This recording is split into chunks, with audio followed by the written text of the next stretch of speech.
Lesões raríssimas que destroem essa região associativa bilateralmente causam uma síndrome que impede que a pessoa perceba o movimento. Olha que coisa incrível. A pessoa é incapaz de perceber coisas em movimento. É como se ela visse uma coisa de maneira pausada. Então o professor está andando, ele vê o professor aqui, parece que depois de um tempo, o professor misteriosamente aparece nesse outro ponto. Depois aparece nesse ponto. Mas ela é incapaz de ver movimento. O que talvez é interessante é quando essa informação visual vem para o córtex associativo temporal. E aqui é normalmente a região que nos permite discriminar objetos. Ou seja, o que é o objeto? A pessoa sabe de experiências passadas o que é uma barata. Uma barata é uma manchinha marrom que normalmente está em movimento, no chão e com determinadas características. Ela só vai conseguir identificar a barata juntando a informação do movimento da barata com a informação da forma da barata. Que cor que a barata tem, que tamanho que a barata tem. Se a pessoa vê uma barata desse tamanho, ela vai inicialmente estranhar e vai levar um tempo de ela perceber se aquilo é uma barata. Porque a pessoa sabe que a barata ela é menorzinha. Olha que coisa interessante. Né? Então, pessoal, olha só.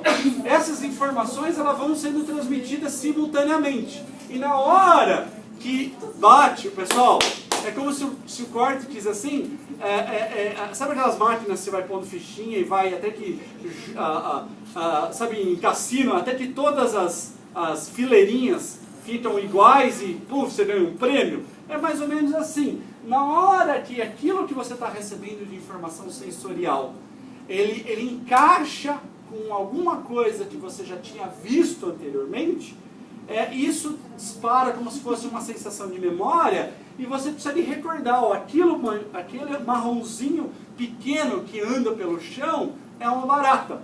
E aí, essas regiões ativam o córtex associativo frontal, que ele está muito relacionado com o que você faz quando você vê uma barata.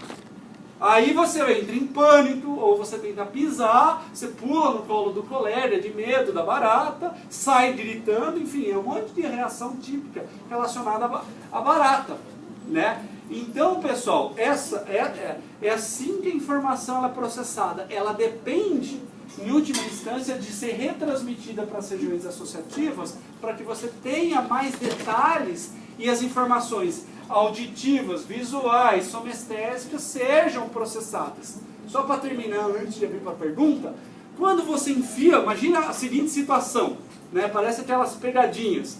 O sujeito tem uma caixa e tem um buraco escuro, aí você enfia a mão ali. Você não sabe o que esperar ali dentro. De repente, alguém vem com sei lá, uma pena e faz como se fosse uma cosquinha no seu braço. Na verdade não é uma barata, mas ele causa uma sensação de um inseto caminhando pelo seu braço. Você não sabe o que é aquilo, né? E pode ser que não seja uma barata, seja simplesmente alguém te sacaneando e fazendo sei lá, pondo um objeto na sua mão e simulando como se fosse uma barata. Como que essa informação é processada? Veja, você não tem som, porque a caixa não está emitindo som. Você não tem informação visual, afinal de contas, você não está vendo o que está acontecendo com o seu braço ali dentro da caixa. Então você depende dessa informação somestésica para chegar num raciocínio que está acontecendo. Então, pessoal, na hora que os seus receptores sensoriais do braço começam a ser ativados, essa informação passa a ser retransmitida para o sistema nervoso central, do tálamo chega no giro pós-central, região somestésica primária, e esses neurônios da região somestésica primária começam a criar um contexto daquilo lá. Começa a juntar informações. Aquilo que está andando no seu braço está andando em que direção? Em que velocidade? É frio? É pesado? É grande? Faz cócegas? Causa dor? Tá vendo? São um monte de informações que aquilo pode estar te gerando. E aí, essas informações chegam nessas regiões associativas e você, pessoal, tenta adivinhar o que é aquilo. Para uma pessoa pode ser, não, é simplesmente alguém tocando o meu braço, né? E não vai causar nenhuma reação. Mas para uma outra pessoa, isso aqui não, parece que tem uma barata andando no meu braço e a pessoa entra em desespero. Então isso explica, veja, as informações sensoriais, elas não são codificadas perfeitamente pelo seu cérebro. Na realidade, eles dependem de uma interpretação do seu cérebro para aquilo. Né? Então, quando você vê uma coisa, você não tem uma imagem pixel por pixel. Você tem uma interpretação do dado, né? Da informação sensorial. Por isso que é muito subjetivo o que cada um sente, né? E o que cada sensação causa nessa pessoa. Professor, só uma coisa, eu não entendi direito, então. Hoje, o córtex associativo parietal, então, é a mesma coisa que o córtex sonestésico secundário, ou não? Na realidade, ele vai se formando, pode ser, você pode dizer que ele é parte de córtex associativo, cada vez em níveis mais complexos. Tá? Então, em resumo, vamos ser práticos, né? O que a gente precisa saber? Em relação ao córtex cerebral e sistema somestésico, a gente tem que saber que as informações somestésicas chegam ao córtex cerebral no córtex somestésico primário. Anatomicamente, isso é o giro pós-central predominantemente. A partir do momento que a informação chega aqui, você tem consciência dela. Tá? Só que essa informação ela é simples, porque ela simplesmente indica ativação de campos receptivos em partes do corpo. Você não tem interpretação dessa informação. Como que você interpreta a informação para chegar num consenso que tocar esse objeto é uma cadeira, ou tocar esse objeto, ele parece uma mesa? Vocês entendem? Como que você chega nesse raciocínio mais complexo? Você chega porque os neurônios do seu córtex somestésico primário mandam projeções e regulam a atividade de neurônios em regiões chamados córtex associativos. E é ali que se gera uma percepção complexa, inclusive juntando não só a informação somestésica, mas as outras modalidades sensoriais, para que você tenha uma interpretação consciente daquilo que você está sentindo. Se você estimula o córtex somestésico primário, o indivíduo só relata: estou sentindo alguma coisa em alguma parte do corpo. Agora, se você estimula o córtex associativos parietal ou temporal, o cara pode relatar umas coisas muito bizarras para você. O sujeito pode relatar, por exemplo, eu estou sentindo uma garrafa na minha mão, né? Estimulando, por exemplo, uma área aqui do córtex associativo. Ou, se você áreas mais visuais, o cara pode relatar: eu vendo um rosto.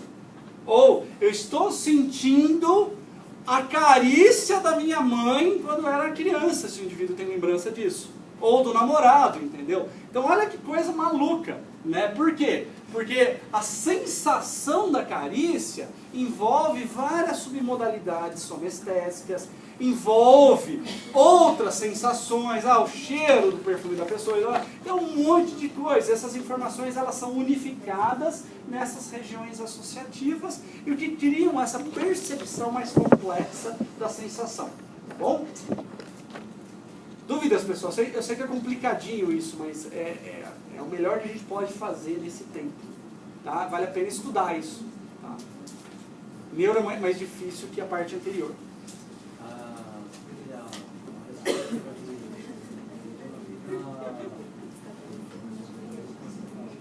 Peraí, desculpa, fala um pouquinho mais alto por causa do ar-condicionado. Área associativa, ela fica no giro pós-central. Isso, a área associativa, então vamos lá. A área, onde ficam as áreas associativas? Essa é a sua pergunta? Elas ficam distribuídas por todo o córtex cerebral. Você tem áreas associativas no lobo parietal. As áreas associativas do lobo parietal estão mais relacionadas com somestesia. Ou seja, criar a percepção complexa das sensações do seu corpo. Você tem áreas associativas no lobo temporal. Elas estão muito relacionadas com a audição. E você tem áreas associativas no córtex frontal. está mais relacionado com tomadas de decisão. Agora, essas mesmas áreas que eu falei no lobo parietal e temporal, por exemplo, todas as informações sensoriais chegam nessas regiões. E, portanto, elas juntam as informações de diversas modalidades sensoriais para que você possa, em última instância, reconhecer o ambiente que você vive. É mais ou menos isso. Você só tem uma capacidade de reconhecer conscientemente o ambiente que você vive porque você tem essas regiões associativas. Na prática, se o professor quer falar um pouquinho mais de detalhes, existem essas duas grandes áreas associativas.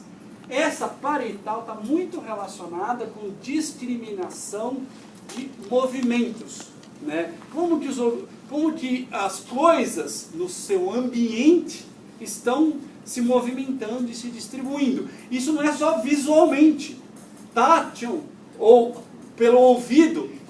Você está escutando um som que está se movimentando, ou um cheiro, né? De onde está vindo esse cheiro? Toda essa capacidade de você reconhecer o ambiente e reconhecer onde as coisas estão, de onde elas estão vindo, para onde elas estão se movimentando, envolve muito esse córtex associativo parietal.